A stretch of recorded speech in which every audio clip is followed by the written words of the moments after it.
Go away, bitch. Don't come over here. Karen, call the cops. Call the... It's all these kids in here. Call the cops, you dumb bitch. He coming around the window. Go that way, Cameron.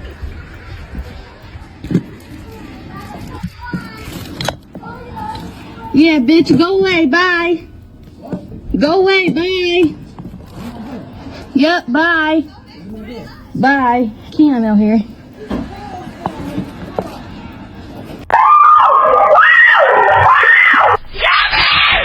But you definitely can't get in because you hear that? Kaida! Kaida!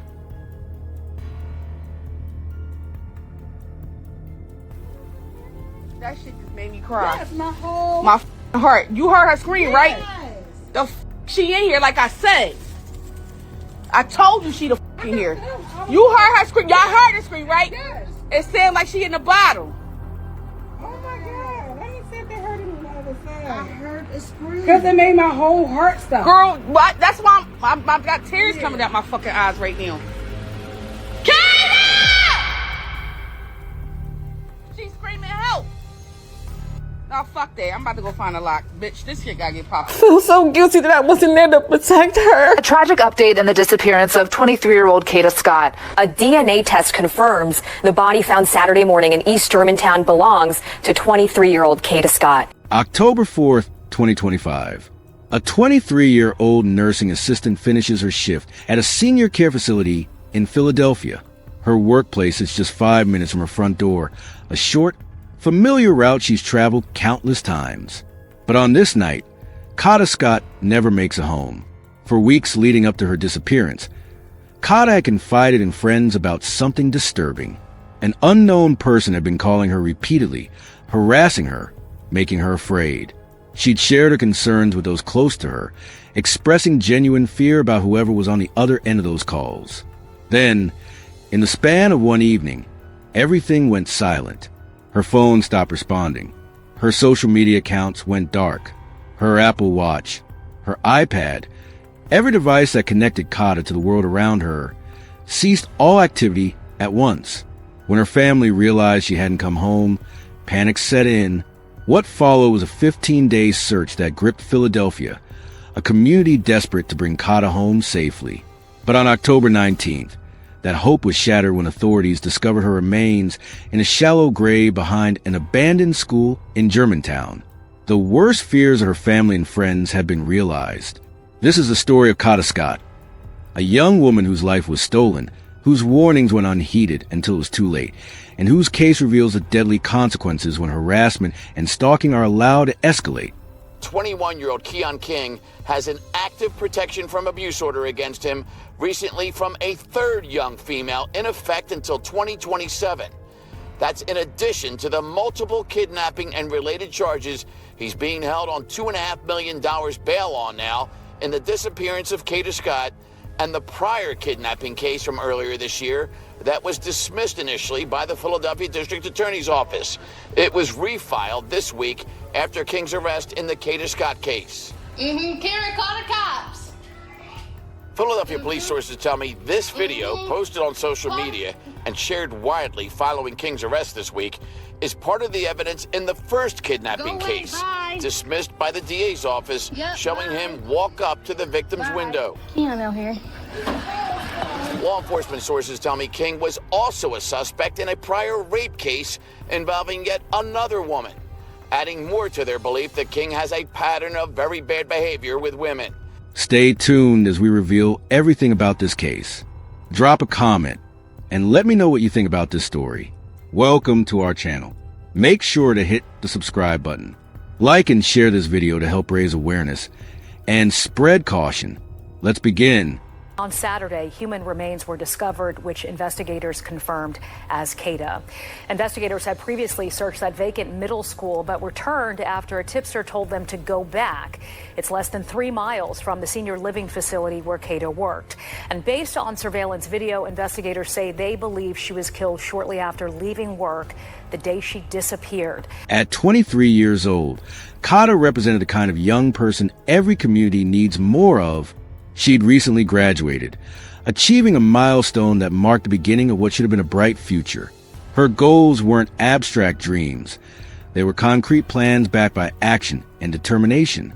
She'd taken a position as a nursing assistant at the terrace at Chestnut Hill Senior Home, a job that required compassion, patience, and dedication.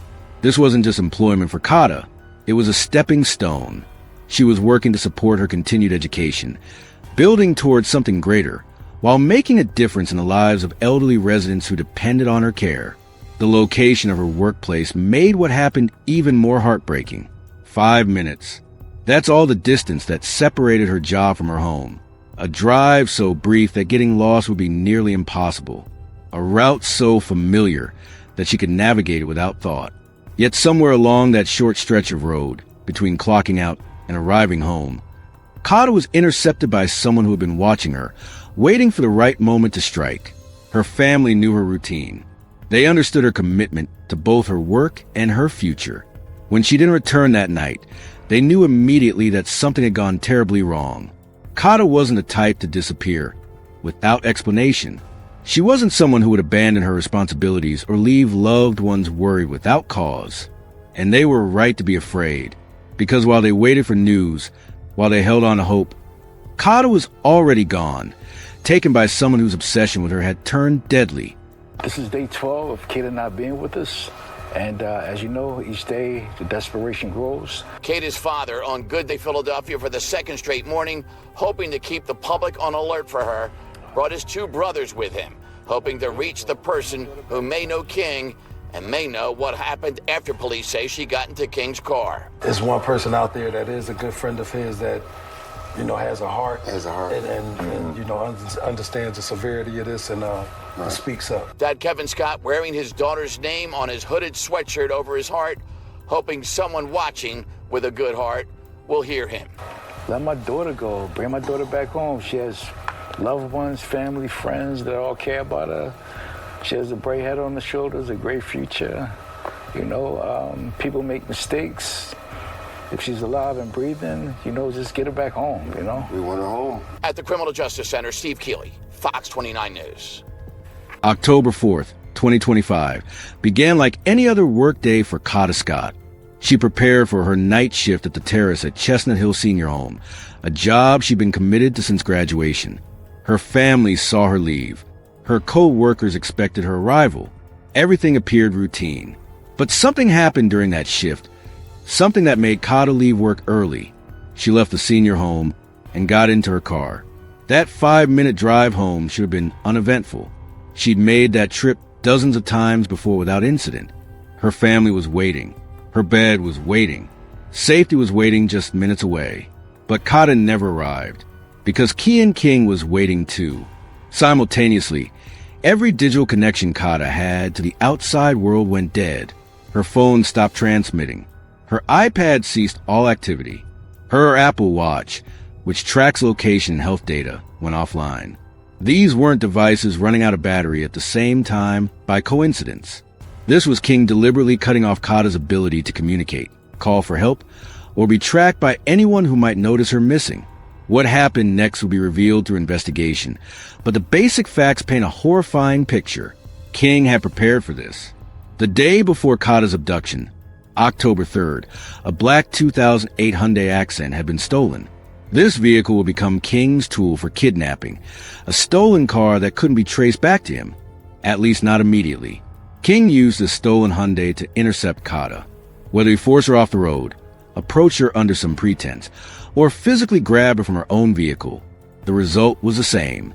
Kata was taken against her will, removed from the path between work and home, transported to a location where no one would hear her scream. When hours passed without word from her, Kata's family knew something was catastrophically wrong. They contacted authorities. triggering a search that would consume the next 2 weeks. Our evidence is pretty clear that she was in communication with an individual. That individual appears to meet her very shortly after she leaves her place of work. And very shortly after that, she disappears off of the footprint. Investigators found Kada's car abandoned in a park area, not at her home, not at her workplace, not broken down on the side of the road between the two. The vehicle had been left in a location designed to confuse the investigation, to buy King time while he disposed of evidence and tried to cover his tracks. At the point where the Hyundai Accent is on scene, on video at the rec center leading up to, all of the events we're talking about, the other car, the Toyota, is there as well. And we believe the people in these vehicles are working together. But in terms of who those people are and the level of their involvement, I'm not going to comment at this time. But King had made mistakes. He'd left digital footprints. He'd communicated with Kada, and investigators would follow those breadcrumbs straight to him. Philadelphia police immediately classified Kada's disappearance as suspicious. The circumstances, the harassment, the abandoned car, the simultaneous device shutdown, all pointed toward foul play rather than a voluntary disappearance. Search teams mobilized across the city. Community members joined law enforcement in combing through neighborhoods, checking alleys, searching wooded areas. Missing person flyers began appearing throughout Philadelphia. Kada's face staring out from telephone poles and store windows, a young woman with her whole life ahead of her, now the subject of a desperate search. A deeper look into Kian King's background revealed a disturbing history. He had prior offenses related to stalking and kidnapping behavior. This wasn't someone with a clean record who happened to be in the wrong place at the wrong time. King had demonstrated a pattern of targeting individuals, violating their autonomy, and committing acts that resulted in criminal charges. The connection between King's history and Kada's reported harassment became impossible to ignore. King had been the unknown caller terrorizing Kada in the weeks before her disappearance. His communication with her on October 4th was part of his plan to intercept her, to finally act on the obsession he'd been building through those harassing phone calls. Authorities arrested Kian King and initially charged him with kidnapping, stalking, and false imprisonment in relation to Kada Scott's disappearance. But at that point, they still didn't know where Kada was. King wasn't talking, the clock was ticking, and everyone feared the worst. Then came the discovery that changed everything. Developing tonight, a tragic update on the case of Kada Scott, the Philadelphia medical examiner confirming today that it was her remains found behind a vacant school over the weekend. On October 19th, 15 days after Kada vanished, authorities found her remains in a shallow grave behind Ada Lewis Middle School, an abandoned building near Auberry Arboretum in Philadelphia's Germantown neighborhood. The location was remote enough to avoid immediate detection, but close enough to the city that King could have transported her there without drawing attention. The discovery confirmed what investigators had suspected, but what Kada's family had prayed wasn't true. She had been murdered. The young woman who'd worked so hard to build a future, who'd cared for elderly patients, who'd warned her friends about being stalked. She'd been killed and buried like trash behind an abandoned school. As the investigation deepened, more details emerged about the extent of King's planning and the possibility that he hadn't acted alone. Remember that stolen black Hyundai Accent from October 3rd? King had used that vehicle to abduct Kada.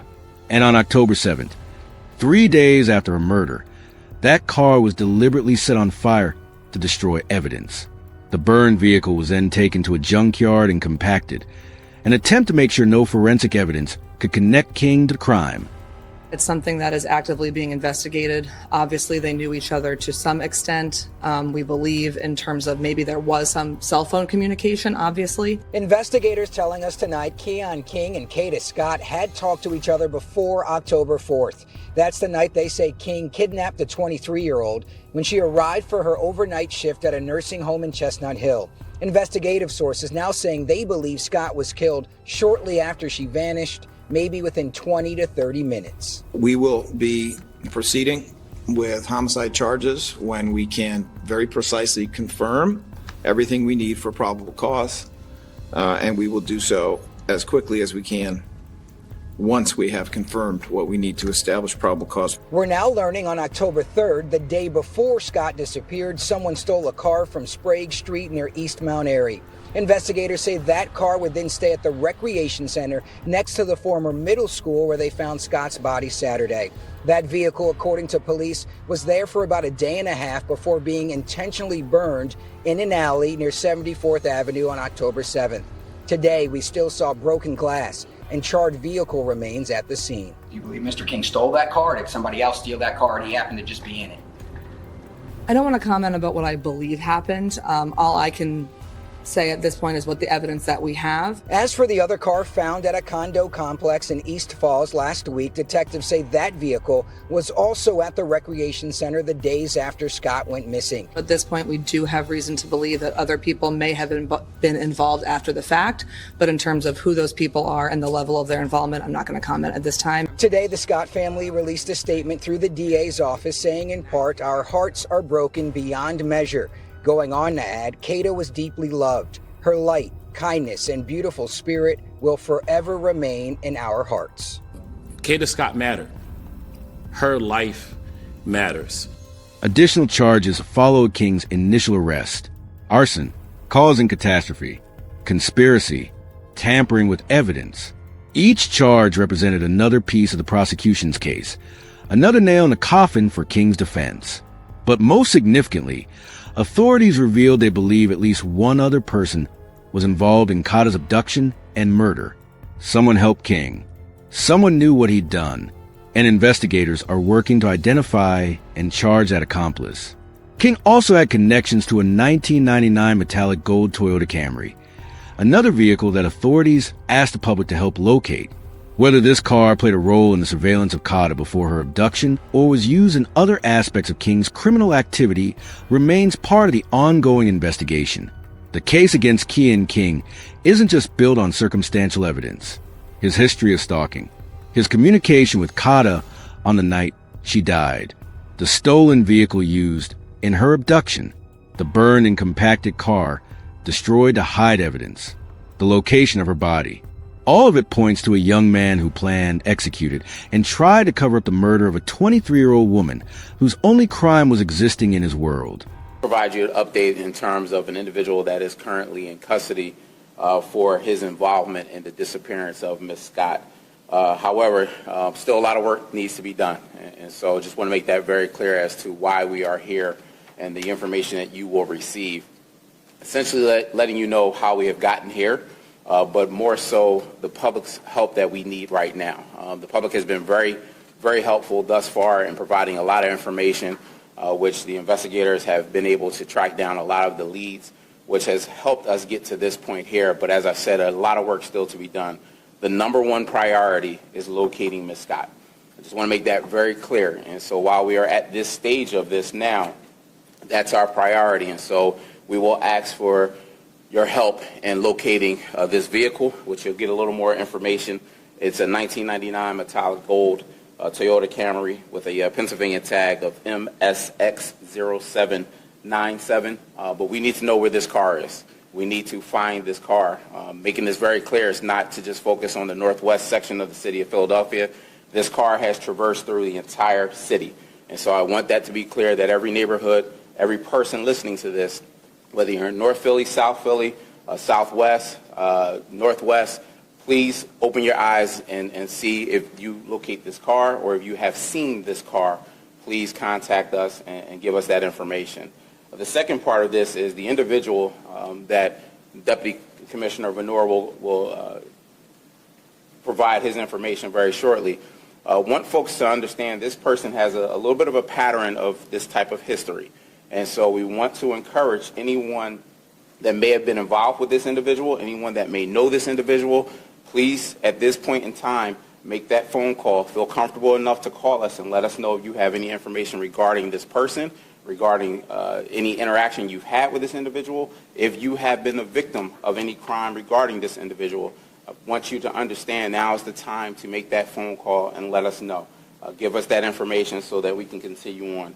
Again, just want to make it very clear that a lot of work has been done, starting off with Northwest detective division, and then this case shifting over to homicide, making it very clear that the case was shifted to homicide because we have the most experienced investigators in our homicide unit. They have the most experience dealing with all types of investigations. They also have the most resources available to them. And so we have the hopes that we are still treating this as if Ms. Scott is still alive, and that's why we want the public's help in trying to locate every single piece of this. But I just wanted to make that clear because I know there's been some reports once it shifted over to homicide, folks not understanding the why. And so that's the reason behind that. At this point in time, again, appreciate the help that we've gotten. I want to turn everything over to Deputy Venora to go into more details about the individual that has been taken into custody and some other pertinent facts of the investigation. All right, good morning. Just to reiterate what the Commissioner Stanford said, we've been investigating this since Saturday, October 4th in the evening, the last time Kada Scott was seen at her place of work up in Mount Airy area. Our evidence that we followed, and we did involve a lot of investigators on this, led us to several places, that digital evidence, and as everybody knows, we searched a very large area up in the Arboretum, and we came up really with negative results. After that time, we asked the Homicide Division, the FBI Violent Crime Task Force to enter into the investigation to assist. All right, and we continued our search trying to track Ms. Scott's whereabouts along with anybody she may have encountered during that time. Our evidence is pretty clear that she was in communication with an individual. That individual appears to meet her very shortly after she leaves her place of work, and very shortly after that, she disappears off of the footprint. We have a lot of digital evidence, video and other, which provides us with this individual by the name of Keon, K-E-O-N, King, K-I-N-G.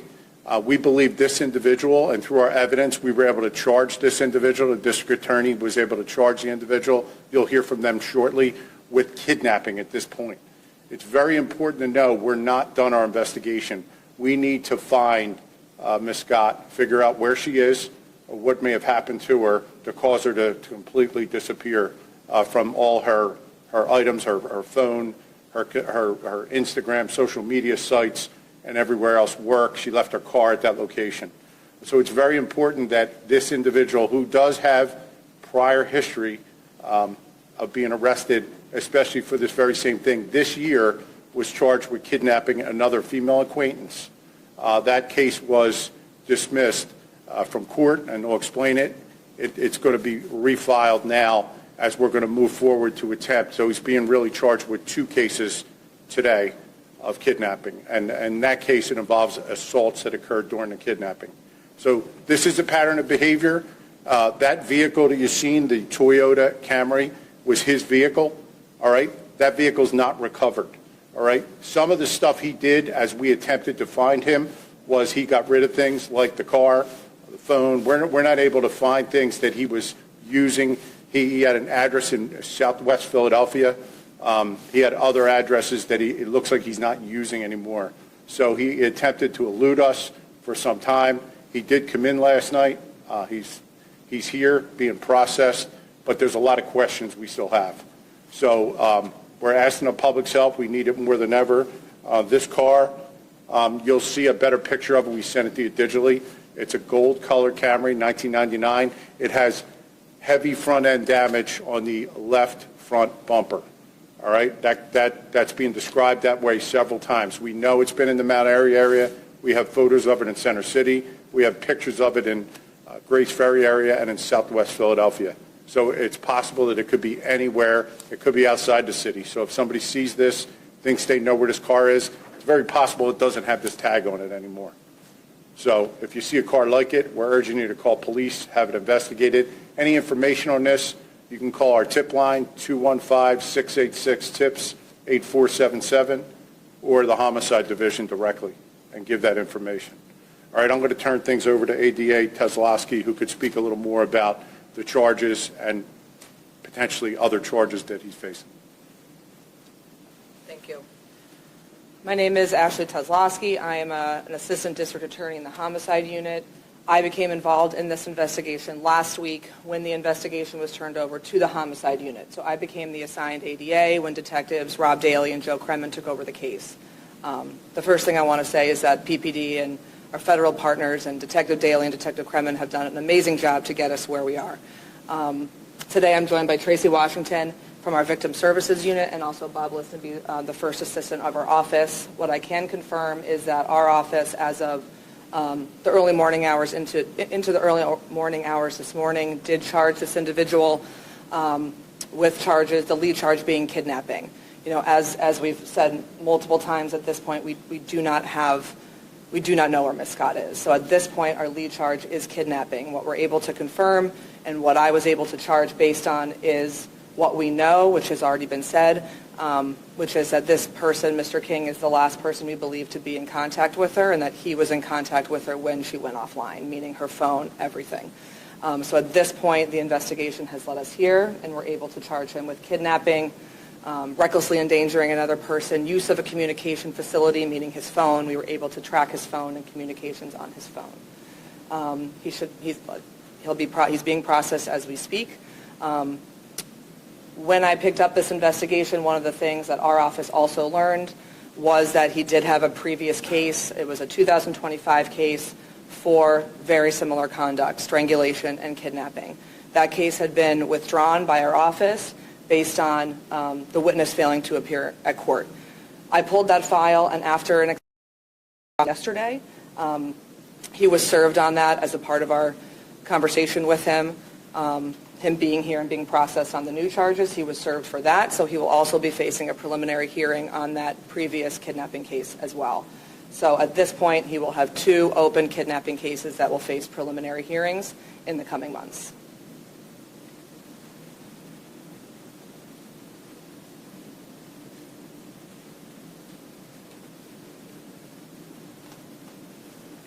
I don't know if there's any questions. For the district attorney's office, how many times does the defendant, does the case appear before a judge that it's then withdrawn? I mean, how many times does this matter come before a judge and the decision then gets made is withdrawn?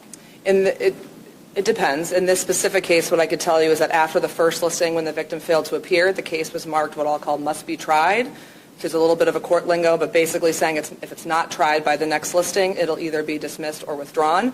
It was marked that way after the first listing when she didn't appear in court, and then at the second listing when, again, we didn't have the witness or the victim in court, it was at that point withdrawn given the previous marking.